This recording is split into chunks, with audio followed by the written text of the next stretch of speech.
Que a graça e a paz do Senhor Jesus seja abundante em seu coração.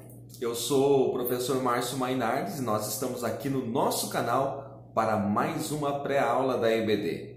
Nós estamos neste primeiro trimestre de 2020 estudando a raça humana, origem, queda e redenção. Nós já chegamos à lição de número 10. Só o Evangelho muda a cultura humana. O nosso texto áureo está em 1 Tessalonicenses, capítulo 1, e o versículo 9. E a verdade prática da nossa lição diz que, em consequência do pecado, não há culturas inocentes nem inofensivas, mas todas elas podem ser transformadas pelo Evangelho de Cristo. O nosso texto bíblico em classe está em 1 Tessalonicenses, capítulo 1, os versículos 1 ao 10. Se você ainda não é inscrito no nosso canal, faça isto agora. Se você está conhecendo agora este canal, seja muito bem-vindo e que você venha a nos ajudar a espalhar a palavra de Deus, divulgando este e outros vídeos do nosso canal em suas redes sociais.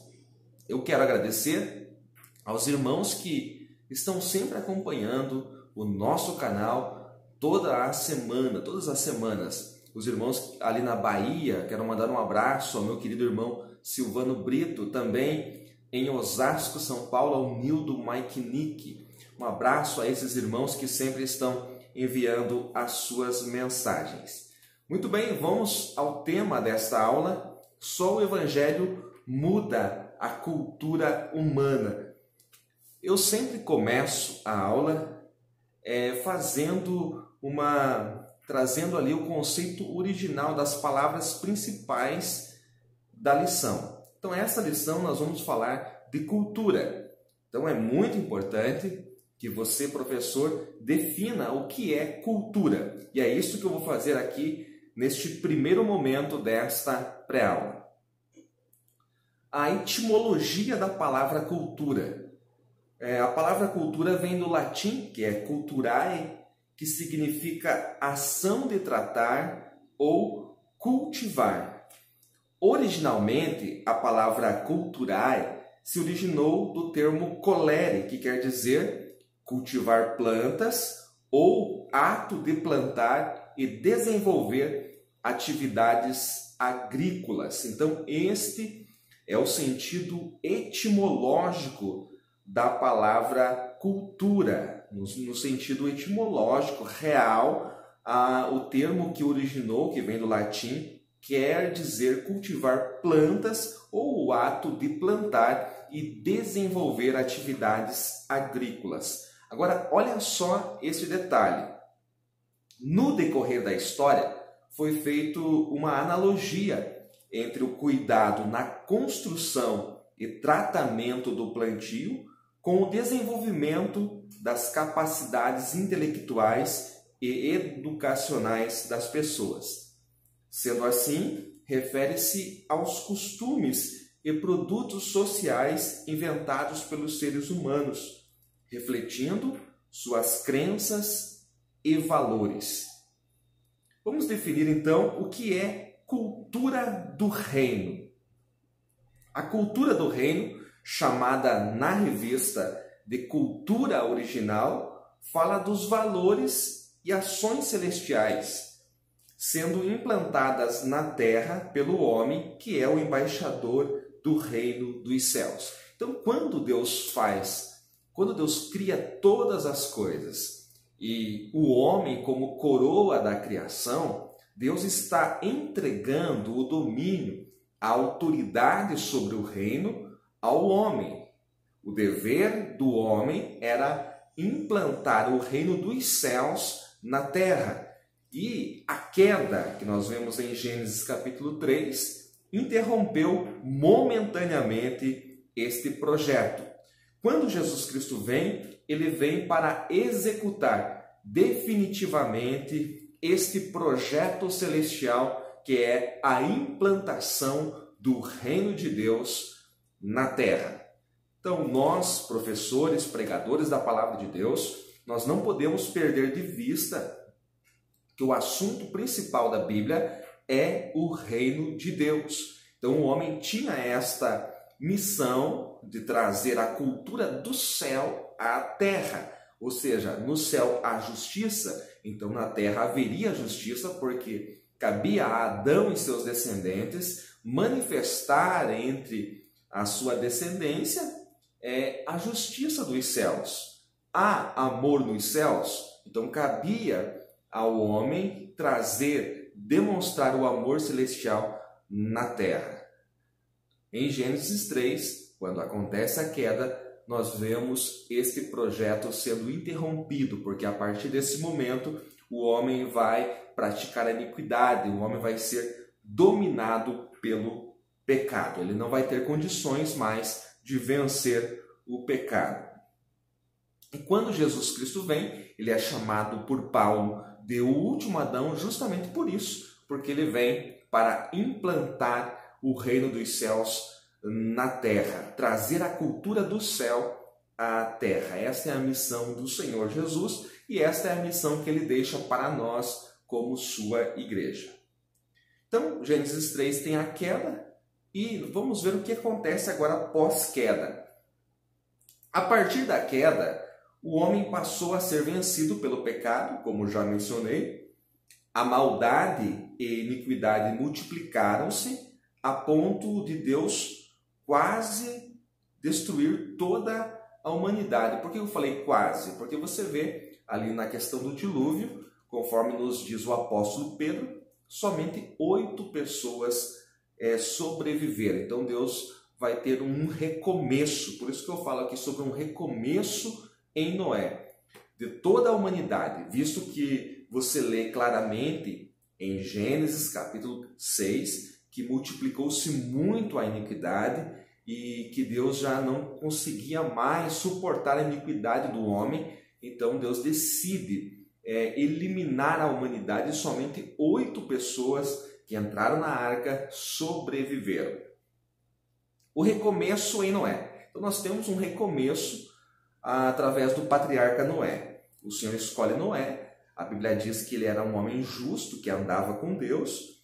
E este Noé seria o representante da cultura do reino, mas, sempre tem o mas, né? Mas os descendentes de Noé falharam, assim como o próprio Noé, conforme nós vemos em Gênesis capítulo 9, versículo de número 21, que nós vemos ali naquele momento em que ele plantou uma vinha, se embebedou, apareceu nu perante seus filhos, toda aquela história que nós já comentamos em lições anteriores. O próprio Noé também falhou e a sua descendência. Então, este recomeço, essa tentativa de Deus trazer a cultura dos céus à terra através de Noé, também, por causa do homem, falhou. A cultura, então, é atingida à medida que há o desequilíbrio dos instintos humanos. Então, o homem tem instintos, porque o homem é um animal racional, e cabe a ele controlar esses instintos. Somente o homem, que é nascido de novo, que submete a sua vida à ação do Espírito Santo, consegue controlar esses instintos. Quais são os instintos humanos que, descontrolados ou desequilibrados, causam aí um mal na cultura e causa esta cultura que nós temos hoje, até mesmo aqui no Brasil? Os instintos humanos são o instinto de aquisição, de domínio, de autoproteção, de reprodução, de comunhão e alimentação. Em outro momento, nós podemos falar sobre cada um deles, mas não é o foco desta aula, visto que esta aula agora nós temos a missão de falar de cultura. Mas vamos pontuar alguns conceitos que o nosso comentarista trouxe, como a cultura do homicídio. A cultura do homicídio começa com Caim. E no homicídio nós vemos o desequilíbrio no domínio e comunhão, no instinto de domínio e comunhão. Então Caim pensa que pode dominar sobre o seu irmão. Deus falou que era para o homem dominar sobre a criação. Em nenhum momento você vê Deus falando para um homem dominar sobre outro. a ordem de domínio era sobre a criação. Então, os homens dominam sobre a criação, sobre os animais, sobre os peixes, sobre as aves. Mas em nenhum momento Deus fala para um homem dominar sobre o outro. Então, quando há o desequilíbrio, Caim pensa que pode dominar Abel, ter domínio sobre Abel, ou seja, ser dono da sua vida. E não pode. E também nós vemos o desequilíbrio na comunhão com o seu irmão e comunhão com Deus. Outra cultura que o nosso comentarista aponta aqui é o do aborto e da eutanásia. No aborto e na eutanásia nós vemos o desequilíbrio dos seguintes instintos: o de reprodução, porque o homem começa a reproduzir-se fora da vontade de Deus, fora dos casamentos, né? Da união conjugal que Deus colocou como um preceito sagrado. Então, há um desequilíbrio no instinto de reprodução, na autoproteção, né? De repente, a moça lá engravidou, mas não quer se proteger, quer evitar isso agora. Então, um desequilíbrio no instinto de autoproteção e também no domínio, achando que é dono daquela vida. Então, o aborto é um homicídio, é um assassinato. Então, por isso que há um desequilíbrio na reprodução, na autoproteção e no domínio, quando nós falamos de aborto e eutanásia. Ele fala também a respeito da cultura do erotismo. A cultura do erotismo, obviamente, é um desequilíbrio do instinto de reprodução. A cultura do consumo irrefreado. As pessoas querem ter mais, cada vez mais, não importa se podem pagar ou não. Então, este é um claro desequilíbrio no instinto de aquisição. É bom adquirir coisas, mas dentro do limite, tudo no equilíbrio. Quando há um desequilíbrio no instinto de aquisição, as pessoas começam num consumo irrefreado. Nós vemos aqui também que Jesus Cristo, ele nasceu em meio a uma cultura. Ele nasceu em meio à cultura judaica, né, porque ele era judeu, em meio à cultura grega, porque aquele período de helenismo em que a língua e a cultura grega dominavam, e também ele nasce sobre o Império Romano, porque o Império Romano tinha o poder político e econômico do mundo de então, né, toda aquela região. Então Jesus nasce em meio a esta cultura judaica, grega e romana. E os seus ensinos e os seus preceitos conseguiram influenciar todas as culturas. Nós aprendemos com o nosso Senhor Jesus que o Evangelho tem poder para influenciar qualquer cultura. Ele não ficou somente entre os judeus, mas os gregos foram despertados para o Evangelho.